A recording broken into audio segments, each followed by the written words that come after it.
자, 이제 첫 시간입니다. 자, 오늘부터 수업을 할 건데 수업 잘 따라와 주길 바라고, 그리고 기계제도 파트에서 첫 수업이니만큼 내용이 쉽습니다. 쉽다는 것은 여러분들이 오늘 배운 내용 중에서 시험 문제 나왔다, 틀리면 합격하지 못한다고 생각하세요. 그래서 잘 따라와 주길 바랍니다. 속도는 점점 빨라집니다. 첫 번째, 도면 파악입니다. 1번 제도에 보면, 제도라는 것은 선과 문자, 기호로 구성된 것을 일정한 법칙과 규격에 따라서 정확하고 명료 관계하게 나타나는 것을 제도라고 합니다. 이거 정의니까 한번 보시고, 시험에 어떻게 나오느냐 하면, 예를 들어서 1번에 도면에 구비하여야 할 조건이 아닌 것은, 나머지 것들은 읽어보면 되고, 정답은 2번입니다. 왜 틀렸을까요? 독창적인 제도법, 독창적이면 안 되고 창의성이 있으면 안 됩니다. 도면이라는 것은 내가 그린 도면도 말이 통하지 않는 아프리카의 어느 사람이 보더라도 다 이해를 할 수가 있어야 되기 때문에 도면에서는 창의성에 들어가면 안 됩니다. 2번도 마찬가지, 도면이 구비하여야 할 기본 여건이 아닌 것은 나오는데 나머지 보기도 읽어보면 좋겠고, 2번에 설계자 임의의 창의성, 이것은 틀린 말이 되겠습니다. 이런 식으로 시험에 나온다. 그리고 3번에, 이것은 기본적인 내용이라서 선생님이 얘기를 하는데, 우리나라의 도면에서 길이 치수의 기본 단위는 밀리미터입니다. 그래서 예를 들어서 치수기를 이렇게 했습니다. 100이라고 적었어요. 그러면 이것은 100밀리미터입니다. 뒤에 단위를 적지 않습니다. 건축 도면이든 기계 도면이든 어떤 도면에서든 기본적으로는 단위가 생략된다 라고 생각을 하면 되겠습니다. 2번 표준 규격. 자, 규격이라는 것은 일단 기준을 정하는 것이라고 생각을 하면 되겠습니다. 표준화의 효과는 1번부터 4번 읽어보도록 하세요. 제가 읽어보라고 하는 것은 여러분들 읽어봐야 됩니다. 문제를 보면 여기 표준 규격화의 의미로 옳지 않은 것은 제품의 원가가 상승하는 것이 아닙니다. 원가가 어떻게 됩니까? 내려가겠죠. 이런 식으로 표준화를 하게 되면 호환성도 확보가 되고 생산성이 향상되면서 품질도 향상된다. 이것은 수업을 하지 않더라도 읽어보면 아는 문제입니다. 이런 식으로 시험이 나온다. 자, 그리고 이런 표준화를 하는 단체들이 있는데 ISO는 국제표준규격입니다. 나머지 이런 세 가지 것들은 그냥 참고로 보면 되겠고, ISO는 알아두어야 됩니다. 그리고 KS 분류기호 나오는데 우리 한 4개 정도만 알아봅시다. KSA는 기본, KSB 기계, C는 전기, D는 금속입니다. 나머지 것들은 다 생략하세요.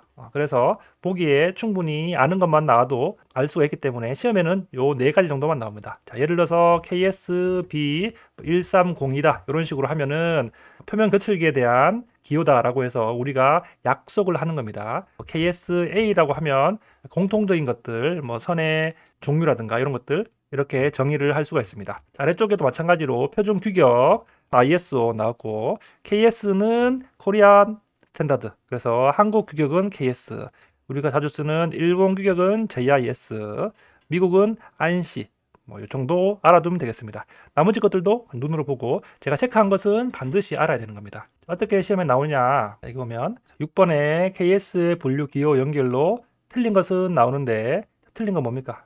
나머지는 다 맞는 말이고 3번이 틀렸죠. 3번에 C는 뭐예요? C는 전기다. 자, 이런 식으로 공부를 하는 겁니다. 7번도 마찬가지, 잘못 표기된 것은 틀린 것만 보겠습니다. 안시, 이것은 미국과 관련된 것이죠.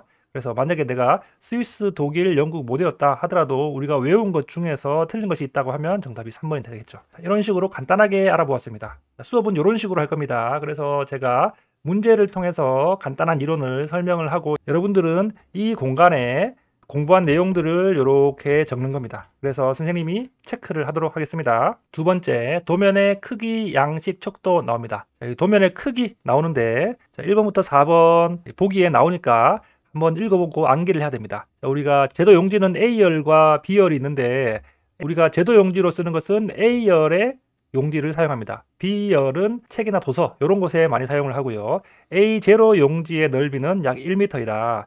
그 다음에 짧은 쪽과 긴 쪽은 1대 루트 2이다. 도면에 있으면은 긴 비율이 짧은 쪽은 1이고 긴 쪽은 루트 2이다 라고 생각하면 되겠고, 접을 때는 A4 용지의 크기로 접는 것을 원칙으로 한다. 자, 이런 보기들 살펴보면 되겠고, 우리가 A4 용지를 가장 많이 사용하죠. A4 용지를 두 개를 합치면 이게 A3 용지가 됩니다. 반대로 하면 A3 용지를 반으로 접으면은 A4가 된다라고 생각을 하면 됩니다.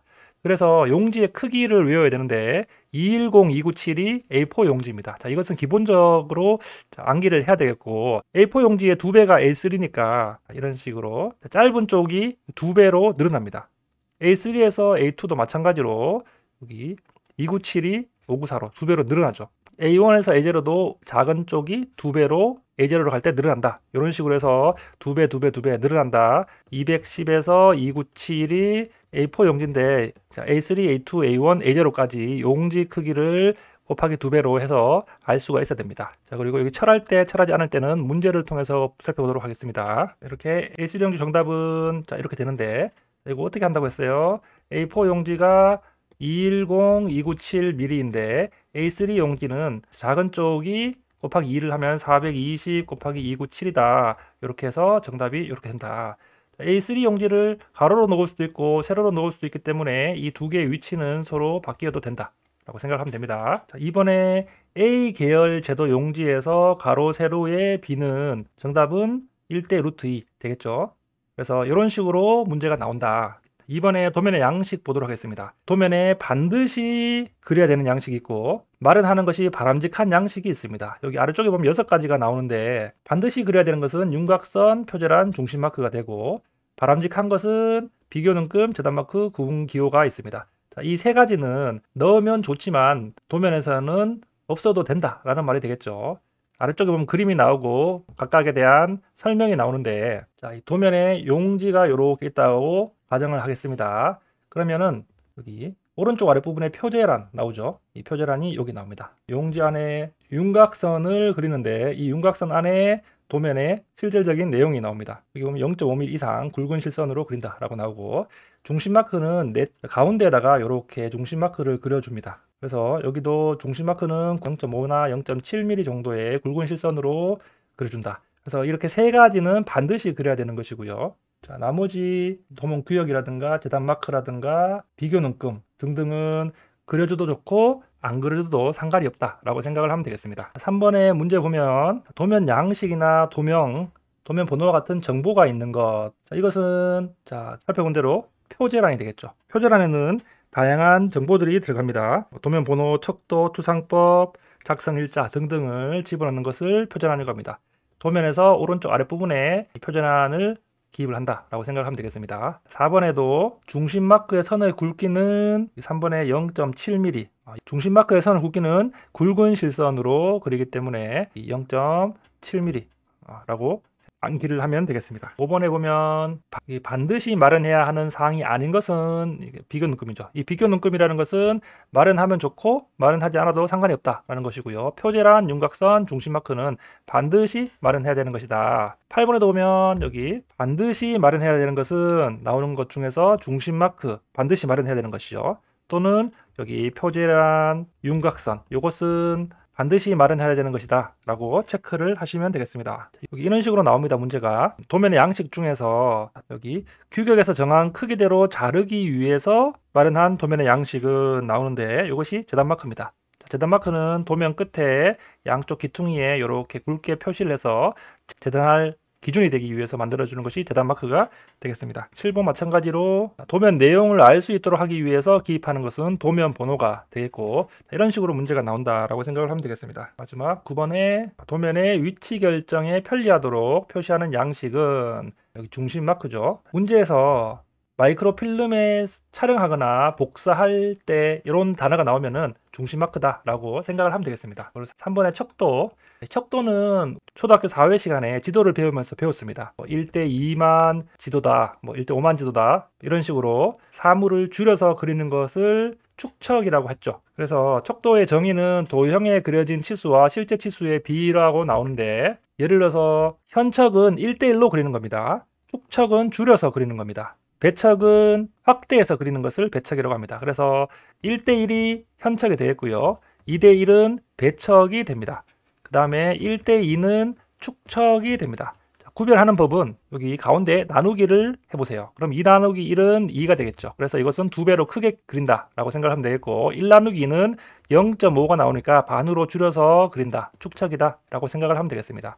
자, 중요한 것은 4번의 NS, Not to Scale, Non Scale이라고 하는데, 비례척이 아닌 임의의 배율로 그린 도면이다. 문제 어떻게 나오냐 하면, 자, 11번에 보면 1대2로 표현된다. 나누기 표현을 하면 이게 0.5가 나오죠. 그러면 1보다 작으니까 줄였다. 축척이다. 이런 식으로. 그 다음에 10번 문제 같은 형식. 자, 제도 방법에 대한 설명 중 옳은 것은 이렇게 나오는데, 자, 이런 단어를 외워두세요. 축척이든 배척이든 제도를 했다라면 도면의 치수는 실제 치수를 기입을 해야 됩니다. 이게 무슨 말이냐면은 도면에 어떠한 형상을 그렸습니다. 실제 형상은 100mm입니다. 여기서부터 여기까지가 100mm입니다. 1대2로 반으로 줄여서 그렸다 하더라도 도면에서는 100mm 정확한 치수를 그려야 됩니다. 그리고 나서 오른쪽에 척도를 1대2 반으로 줄였다라고 척도로서 표시를 해야지, 치수는 원래 치수를 기입을 하는 것을 원칙으로 합니다. 여기 13번에 보면 동일한 말이죠. 여기 13번에 척도에 대한 설명으로 틀린 것은 이렇게 나오는데, 나머지 다 읽어보세요. 여기 보면 2번에 축척으로 제도한 경우에 실제 치수가 아닌 실물의 축척 비율에 적용된 값을 기입한다 라고 나오죠. 이거 틀린 말입니다. 아까 전에 얘기한 대로 축척이든 배척이든 실제 도면에는 실제 치수를 그린다 라고 나옵니다. 이 말을 좀 꼬아놔서 그렇지 축척 비율이 적용된 값을 적용을 해주면 안 됩니다. 그래서 이런 식으로 문제가 나오고요. 12번에 보면 척도의 기입 방법 이렇게 나오는데 틀린 것은 입니다. 나머지는 다 맞는 것이니까 3번 정답 살펴보도록 하겠습니다. 반드시 한 가지의 척도만 사용을 해야 된다 아닙니다. 자, 아까 전에 NS, 논 스케일 또는 not to scale 있었죠. 그래서 일부분을 not 스케일로 그리고 대부분은 축척, 현척, 배척으로 그리지만 일부분을 비례척이 아닌 것으로 그려도 상관이 없습니다. 반드시 한 가지 척도만을 사용해야 한다라는 것은 틀린 말이겠고, 자, 여러분들이 문제를 풀다 보면은 보기에 반드시 이런 단어가 나오면 틀릴 확률이 높습니다.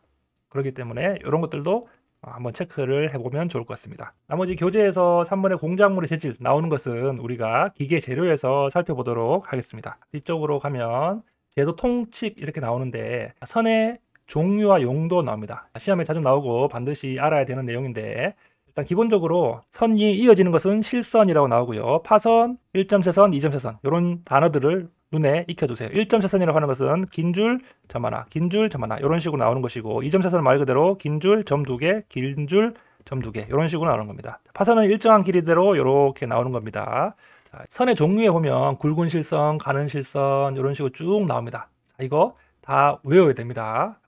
외우기는 외워야 되는데 아래쪽에 보면은 용도에 따른 선의 명칭 이렇게 도면에서 어떤 경우에 외형선으로 어떤 경우에 뭐 수문선으로 중심선으로 나타내야 되는지 한번 체크를 해보면 좋을 것 같습니다. 일단 시험에 많이 나오는 것은 일점세선 중에서 가는 일점세선이 있고 굵은 일점세선이 있는데, 일반적으로 가는 일점세선은 중심을 나타내는 중심선입니다. 그런데 일점세선인데 굵게 나타내는 것은 특수 지정선이라고 해서 특수한 가공, 일반적으로 열 처리, 표면에 열 처리를 해서 소재를 더 단단하게 한다라든가 이런 처리를 해주는 것을 굵은 일점세선으로 그린다. 그러면 문제나 보기에 특수한 가공 또는 열 처리라고 나오면 굵은 일점세선이라고 체크를 해주면 좋겠습니다. 그리고 2점세선은 가상선입니다. 움직이는 물체의 한계선이라든가 또는 가공 전후의 모양을 나타낸다. 2점세선이라고 생각을 하면 되겠습니다. 그리고 물체의 외형을 나타내는 것은 외형선은 굵은 실선이다. 이런 것들을 살펴보면 좋겠습니다. 그리고 또 시험에 자주 나오는 내용이 선의 우선순위라고 해서 두 개의 선이 겹쳤을 경우에, 자, 이거 1번부터 7번까지의 순서대로 나타낸다라고 하는데, 자, 예를 들어서 자, 이런 식의 물체가 있습니다.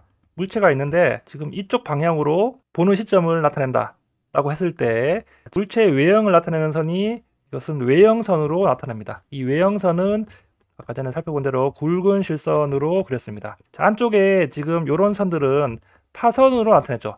파선은 물체에 보이지 않는 부분을 나타내고 그것은 수문선을 의미합니다. 그런데 지금 외형선하고 수문선이 겹쳤어요. 지금 이 뒤쪽에서도 이런 수문선이 이런 식으로 수문선이 보여야 되는데 두 개의 선이 겹쳤을 경우에는 이 외형선만 나타낸다라는 의미가 되겠습니다. 앞글자만 따서 외숨, 절중, 무치 이렇게 외우면 되겠고, 숫자와 문자는 모든 선에 우선한다라고 생각을 하면 되겠습니다. 그래서 외숨, 절중, 무치 보다 우선되는 것은 숫자와 문자이다 라고 외우면 문제를 풀 수가 있습니다. 자, 문제 한번 보도록 하겠습니다. 여기 1번에 보면 선에 대한 설명 중 틀린 것은 나오는데 나머지 것들 자, 읽으면서 여러분들이 정리를 하세요. 3번에 무게중심선은 굵은 일점세선으로 표시한다 라고 나왔습니다. 이거 틀렸는데 뭐가 틀렸을까요?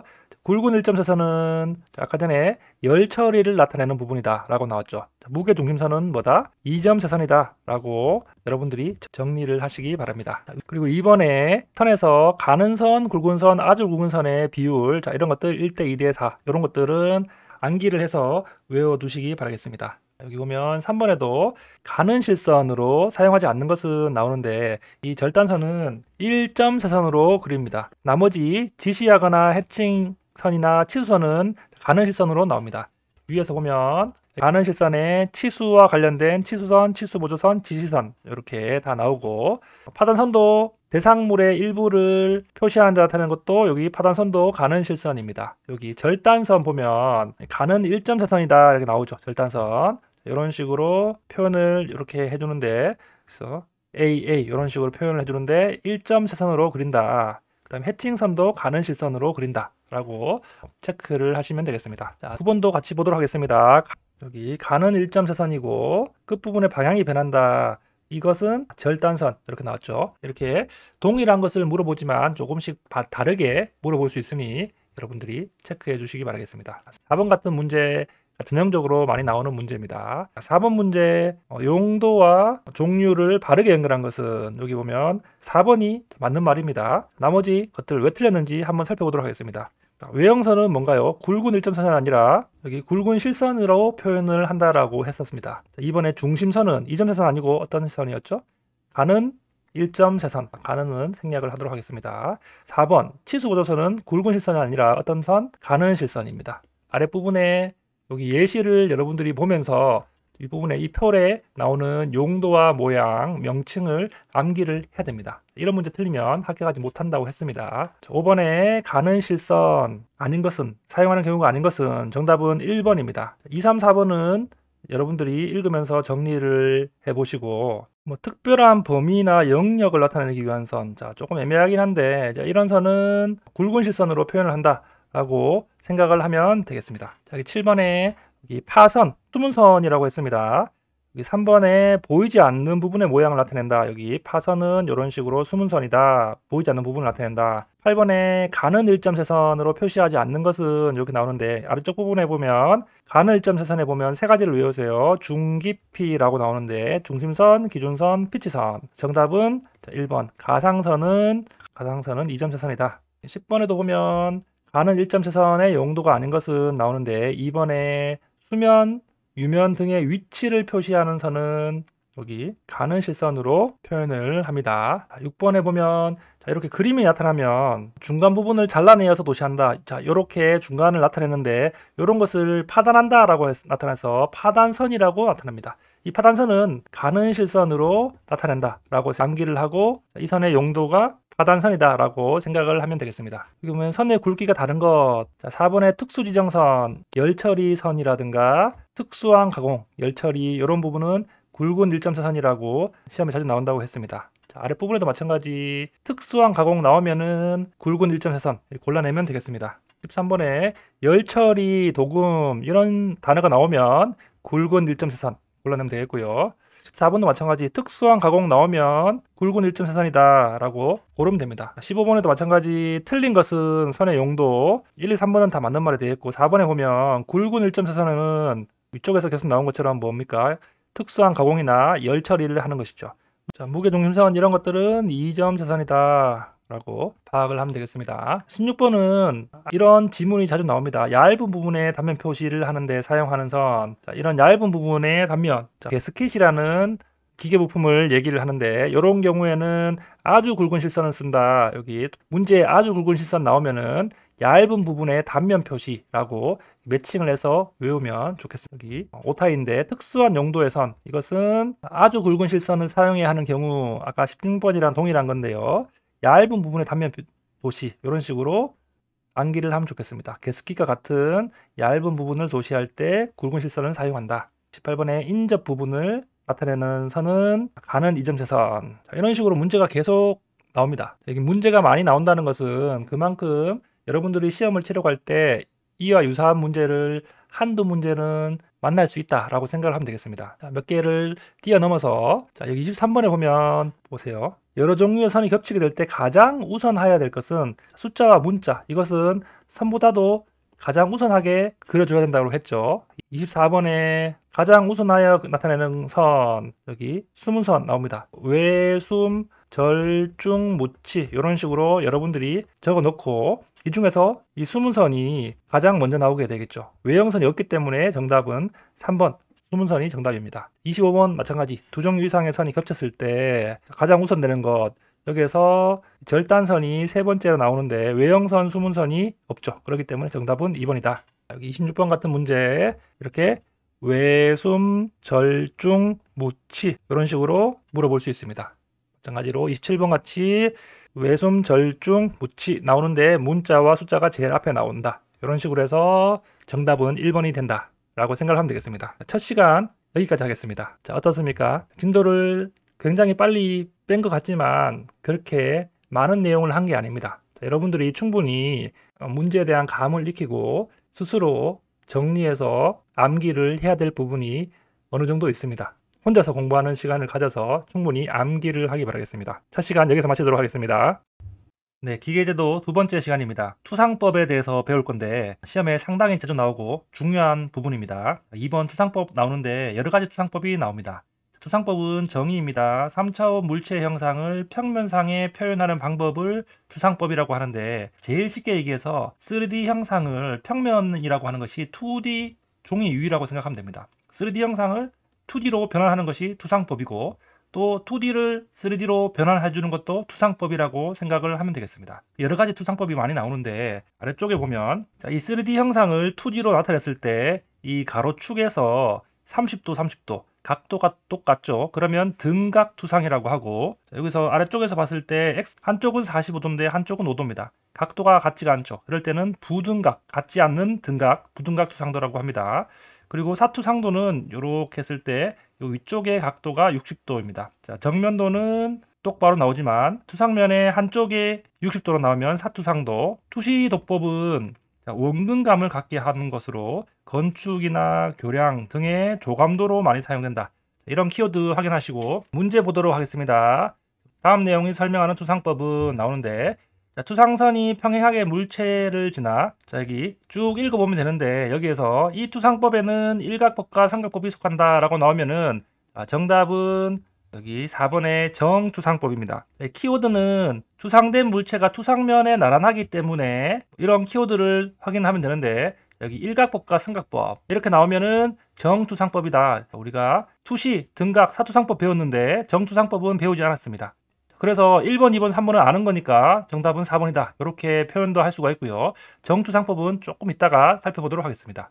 이번에 보면 두 개의 옆면 모서리가 수평선과 30도 요것만 놓고 보면은 뭡니까? 등각투상법. 이 키워드만 보고도 등각을 골라낼 수가 있어야 되겠고 나머지 것들은 읽어보면서 등각투상법을 정리해 보시기 바랍니다. 3번에 보면 이 그림을 봤을 때 이 가로축에서 이 정면도가 나타나고 이 각도가 45도예요.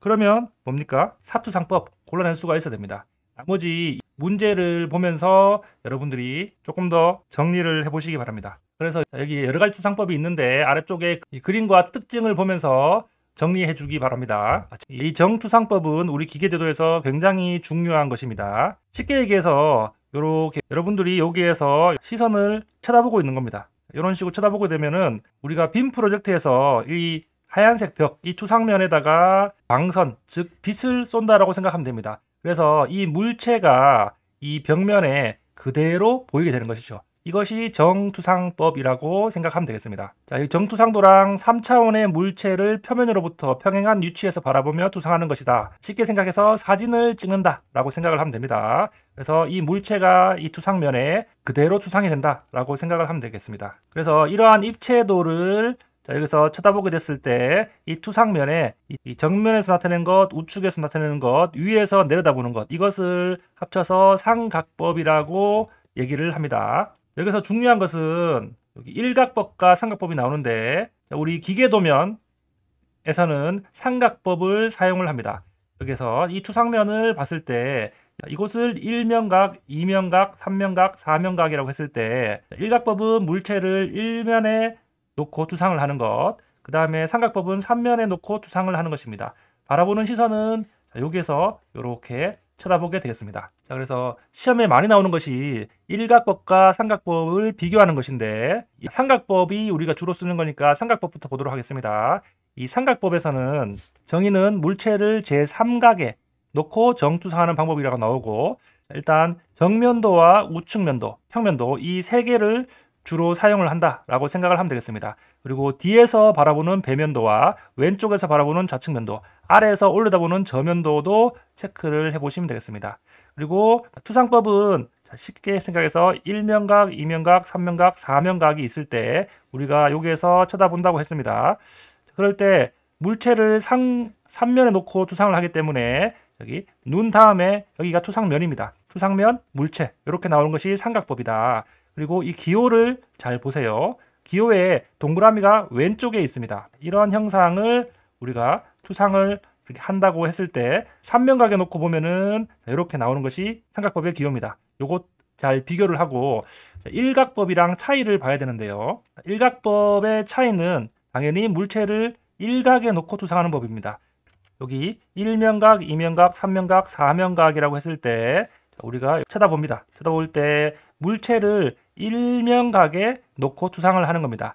그렇게 했을 때 차이는 뭐냐 하면은 이 정면도를 기준으로 오른쪽에서 보는 게 좌측면도, 위에서 내다보는 게 저면도, 우리 삼각법이랑 반대가 되겠죠. 그래서 삼각법을 외워놓고 일각법은 반대다라고 생각을 하면 되겠고, 투상법에 보면 자, 눈이 있고 여기 물체가 먼저 나옵니다. 물체가 나오고 투상면이 마지막에 나오는 겁니다. 삼각법하고 비교해서 암기하면 되겠습니다. 기호도 이 동그라미가 오른쪽에 있죠. 자, 그래서 이쪽에 보면 일각법과 삼각법의 원리가 이렇게 나오는데 여러분들 보고 정리를 하면 되겠습니다. 자, 문제는 어떻게 나오느냐?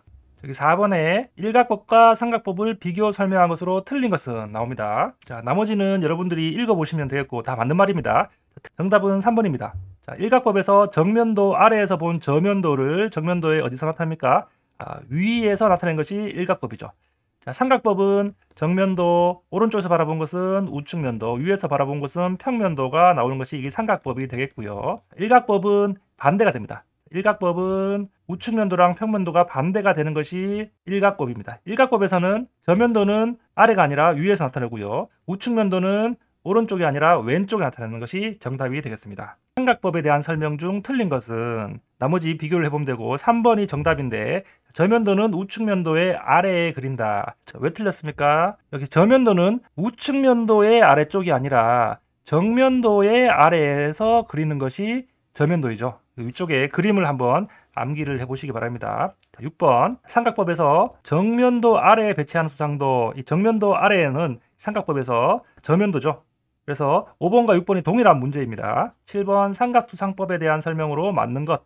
나머지는 다 틀렸는데 7번이 맞는 말입니다. 자, 눈, 물체, 투상면은 일각법. 나머지 3번, 4번은 다 틀린 말이 되겠습니다. 1번은 삼각법이 되겠습니다. 자, 이런 식으로 문제가 나오는 겁니다. 8번 기호를 보면 바로 알 수가 있습니다. 자, 이것은 삼각법의 기호입니다. 9번 마찬가지 보통 정면도를 기준으로 우측면도와 평면도가 나오면 이것이 삼각법이라고 했습니다. 그런데 이 그림을 보면은 이 정면도를 기준으로 오른쪽에는 좌측면도가 나오고 위쪽에는 저면도가 나옵니다. 그러면 이것은 일각법이다 이해를 할 수가 있고 일각법의 기호는 이것이 3번이 되겠죠. 자, 그래서 10번에 보면 이렇게 정면도와 우측면도, 평면도를 봤을 때 여러분들이 등각투상도를 고를 수가 있어야 되는데 자, 이것은 3번 이런 형상이다 라고 생각을 할 수 있어야 됩니다. 이것은 여러분들이 하나하나 그림을 보고 맞추어 보면 되겠습니다. 자, 일단 정면도에서 이런 식으로 이 선들이 나왔기 때문에 이 선이 요 선과 이 선이 되겠죠. 이것이 없는 것 1번 탈락되겠죠.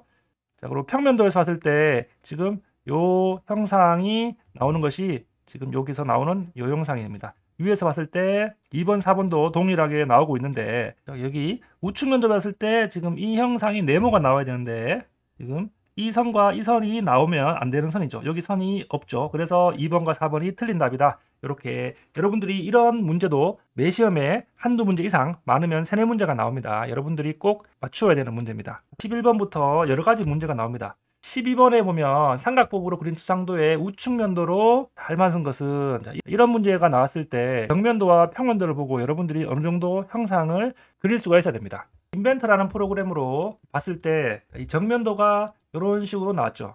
선으로 와이어 프레임으로 봤을 때 이런 식으로 나왔는데, 이 정면도에서 이렇게 정면을 보면 이런 식으로 나오게 됩니다. 평면도도 마찬가지, 위에서 내려다보는 모습이 평면도도 이런 식으로 나왔을 때 이 우측 면도는 옆에서 쳐다본 모습, 이렇게 봤을 때 이러한 형상이 나와야 됩니다. 중심선이 이런 식으로 나와야 되고요. 여기도 중심선이 이런 식으로 나와야 됩니다. 그래서 이 형상을 만족하는 것이, 그래서 여기 정답이 4번이 되겠습니다. 그래서 이런 식으로 문제가 쭉 나오는데, 추상에 대한 문제는 여러분들이 머릿속으로 생각을 자꾸 해봐야 되는 겁니다.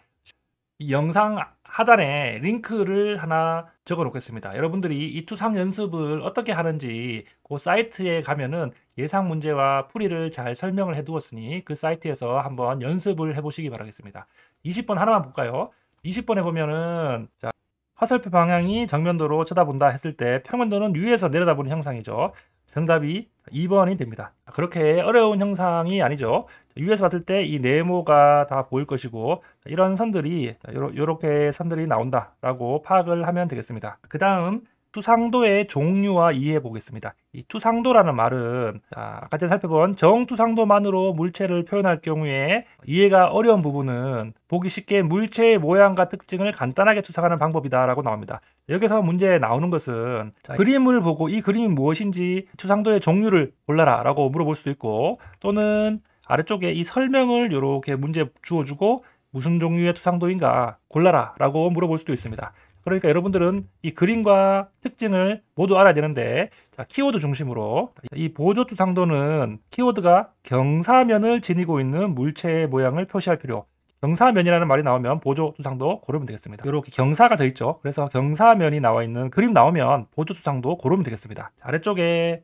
회전투상도는 각도를 가지고 있는 물체의 실제 모양, 각도 나오면은 회전투상도 고르면 되겠고요. 이 형상이 이렇게 위아래로 움직입니다. 그래서 이 각도를 가지고 있는 물체는 회전투상도, 그리고 이렇게 움직일 수 있으니까 이러한 그림이 나오면 회전투상도 외우면 되겠습니다. 이러한 그림 머릿속에 익혀두고 회전투상도 나오면 바로 찍으면 됩니다. 부분투상도 말 그대로 그림의 일부만 도시하는 것으로 충분한 경우 부분투상도입니다. 무슨 말이냐, 이 전체를 다 그리는 것이 아니라 이렇게 일부분만 그렸죠. 다 그린 것이 아니라 이렇게 일부분만 잘라서 그렸다. 이 그림 나오면 부분투상도 외우면 되겠습니다. 가장 시험에 많이 나오고 중요한 것, 국부투상도, 구멍, 홈 등과 같은 한 부분의 모양을 도시하는 것으로 충분한 경우, 중요한 단어 구멍이나 홈 나오면은 국부투상도 고르면 됩니다. 구멍이라든가 이런 홈, 자, 이런 그림 머릿속에 익혀 두시면 되겠습니다. 마지막으로 부분 확대도도 특정한 부분이 작아서 그 부분을 자세하게 나타나기 위해서 확대를 하는 겁니다. 이런 것들은 이 부분이 잘 안 보이니까 척도가 2대1, 2대1은 배척으로 2배로 키워서 그리는 거죠. 잘 안 보이기 때문에 자세하게 나타내기 위해서 2배로 키운다.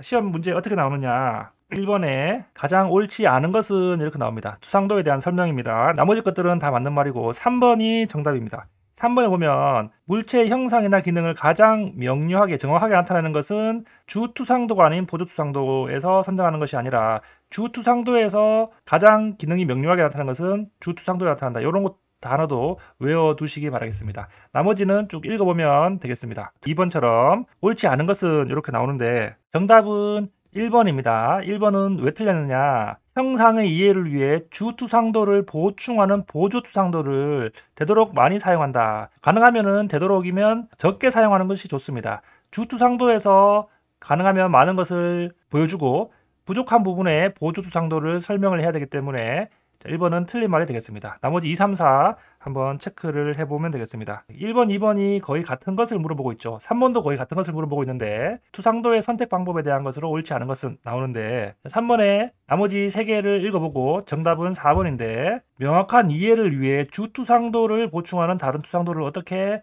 많이 그린다, 틀린 말이 되겠습니다. 그래서 1번, 2번, 3번 같은 것을 물어본다. 4번에 투상도의 선택 방법에 대해서 틀린 것은, 정답은 4번인데 주투상도를 보충하는 다른 투상도는 되도록 많이 그린다. 자, 이 말이 틀린 말입니다. 그래서 나머지 것들 똑같은 말입니다. 5번 추상도의 선택 방법으로 틀린 것은 나머지 것들 읽어보면서 정리하고 정답은 3번입니다. 부품도는 조립도와 같은 방향으로만 그려야 된다. 이런 말은 가능하면 쓰지 않는 것이 좋습니다. 왜? 같은 방향으로 나타나는 것이 바람직하지만 특수한 경우에는 같은 방향이 아니더라도 뭐 가공 방향이라든가 이런 여러 가지 특징을 고려해야 하기 때문에 정답은 3번이 됩니다. 자, 6번에 보조투상도의 가장 큰 키워드는 뭐라고 했습니까? 경사면. 이런 키워드를 기준으로 외우시기 바랍니다. 7번도 보조투상도에 관한 설명으로 옳은 것은 정답은 2번인데 경사면부, 경사면과 맞서는 위치. 자, 이런 단어가 나오면 2번 하면 됩니다. 8번에 투상도의 표시 방법으로 잘못된 것. 나머지는 다 맞는 말이고 1번 부분 투상도. 자, 여기 문제를 보면 구멍, 홈 나오면 무슨 투상도라고 했어요? 국부 투상도라고 암기를 하면 됩니다. 그렇기 때문에 정답은 1번. 이렇게 위쪽에 글씨로 물어보는 것들도 있고 아래쪽에 이제 9번부터 보조투상도를 적절하게 나타낸 것. 보조투상도라는 것은 키워드가 경사면이었는데 자, 이런 경사가 있죠. 정답이 4번이다. 그래서 우리가 배운 대로 보면 요것은 외형선, 그 다음에 요것은 중심선, 1점세선이죠. 그 다음에 요것은 파단선, 가는 실선으로 그린다 라고 생각을 하면 되겠습니다. 10번에 경사면부가 있다. 이것은 그림을 보지 않더라도 여기 보조투상도. 11번 여기 경사면이 있다. 답이 뭐다? 보조투상도다. 12번 이 그림만 보면 바로 국부투상도 나와야 됩니다. 여기 구멍, 홈 이런 단어 나오면 국부투상도다. 3번 당연히 이 그림도 바로 국부투상도 나와야 됩니다. 여기 축의 홈이나 구멍 등과 같은 부분 이렇게 나오면은 우리가 찾아볼 수가 있어야 됩니다. 이렇게 그림 또는 키워드만 알면 투상도에 대한 문제 쉽게 풀을 수가 있습니다. 자, 여기 단면도도 마찬가지입니다. 똑같습니다. 단면은 물체를 자르는 겁니다. 왜 자르냐? 보이지 않는 안쪽 부분을 보기 위해서 단면을 합니다. 그래서 이러한 형상을 가운데를 자르는 거겠죠. 가운데를 자르면은 이렇게 숨은 선은 파선으로 굉장히 도면을 보기가 힘듭니다.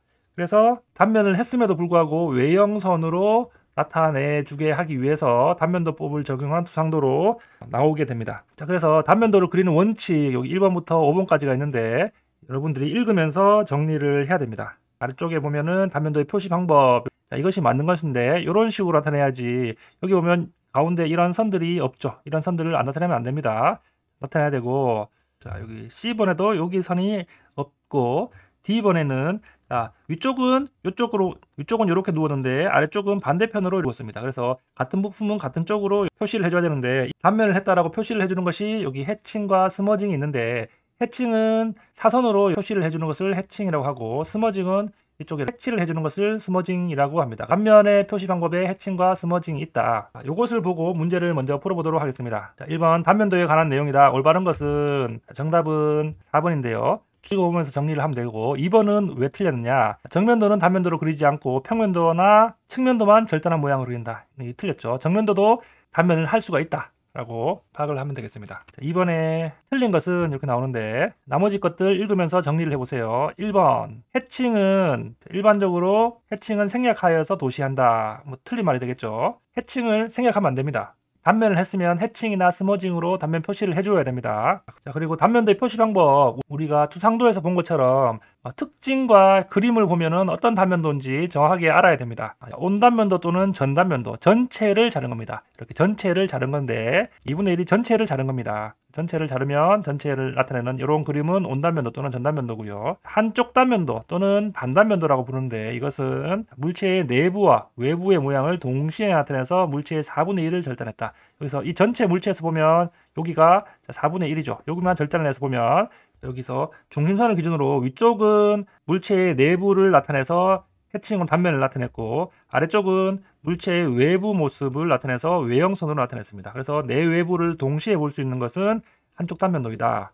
부분 단면도는 파단선으로 일정한 부분을 그어서 단면을 표시했습니다. 파단선으로 이렇게 일정한 부분만 잡아서 나타난 것은 부분 단면도이고 회전도시 단면도, 회전을 했습니다. 어떤 부분? 수직으로 절단한 단면을 90도로 회전을 해서 기어나 리브나 축 같은 단면도에 사용한다. 그래서 이런 그림을 나타내면 회전도시 단면도다. 절단을 해서 이쪽에서 바라본 90도로 회전을 시켜서, 여기도 마찬가지죠. 절단을 해서 90도로 회전을 시켜서 나타낸 것은 회전도시 단면도다. 계단 단면도 말 그대로 계단처럼 전체를 이렇게 일직선으로 자른 것이 아니라 이런 식으로 계단으로 표현을 했습니다. 어떻게? 자, A 부분처럼 일직선으로 자른 것이 아니라 이렇게 계단처럼 표시를 하면 이쪽의 구멍, 이쪽의 구멍을 모두 표현을 할 수가 있습니다.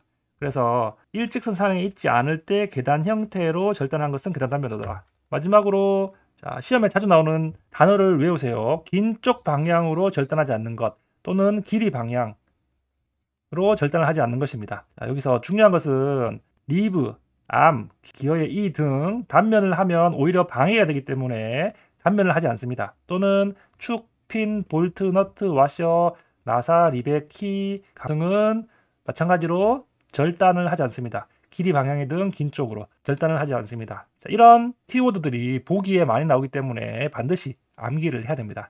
자, 대략 이런 것들은 긴 쪽 방향 또는 길이 방향으로 절단을 하지 않는다. 문제 어떻게 나오느냐? 3번에 단면도의 종류가 아닌 것은 정답은 4번 복각 단면도, 이런 것들은 없는 단어입니다. 여기 온 단면도, 한쪽 부분 단면도 살펴보았죠.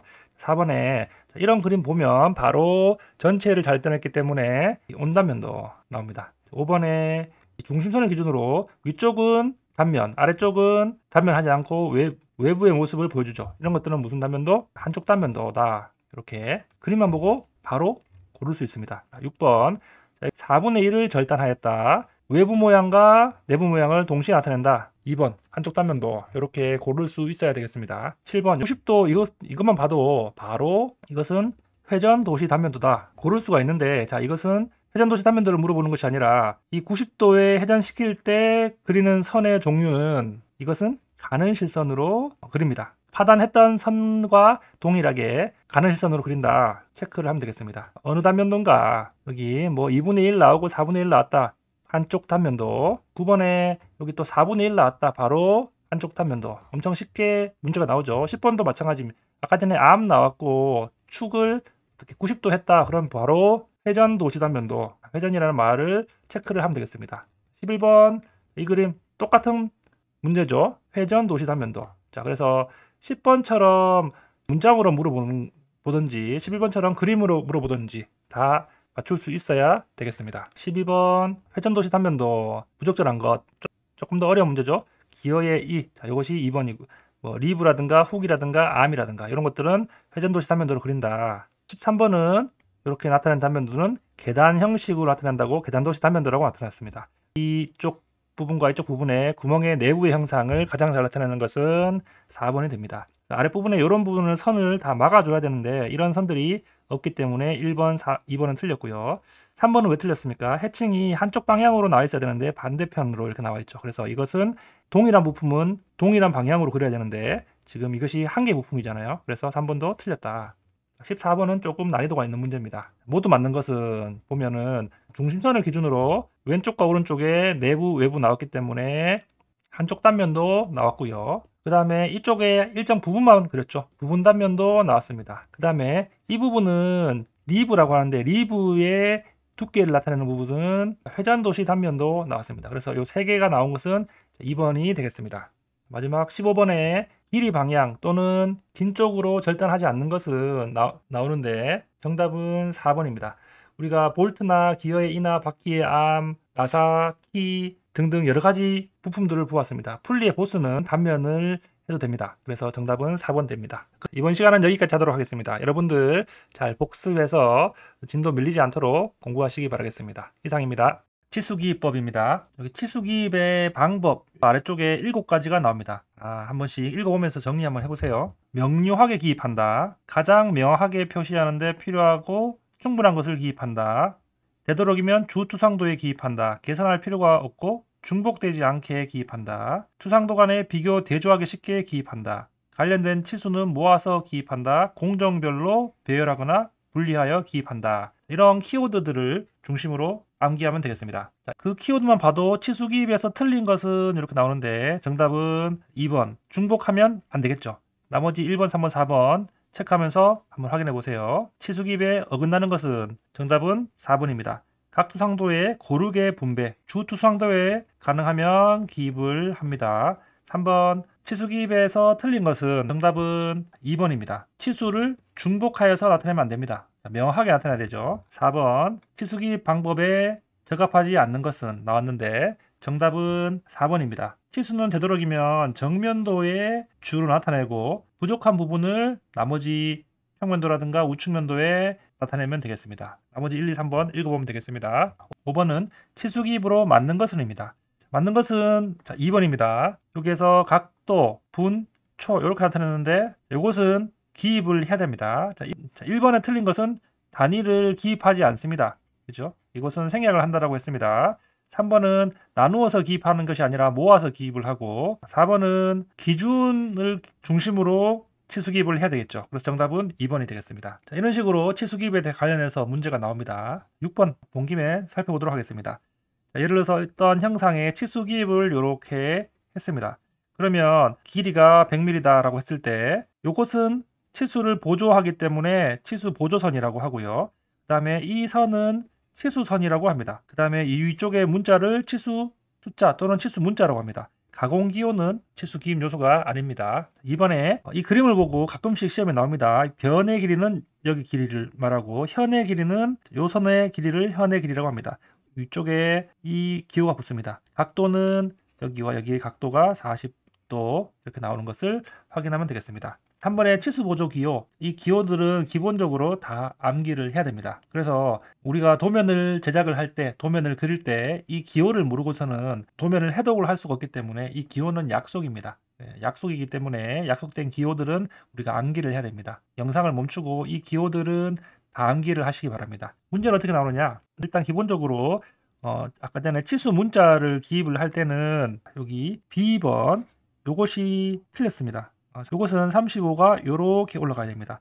선생님이 예를 들 때도 여기서 100이라는 치수 숫자를 위쪽에다가 치수 보조선 위에다 그렸죠. 치수 보조선 아래쪽에다 그리는 것은 틀린 기입 방법이 됩니다.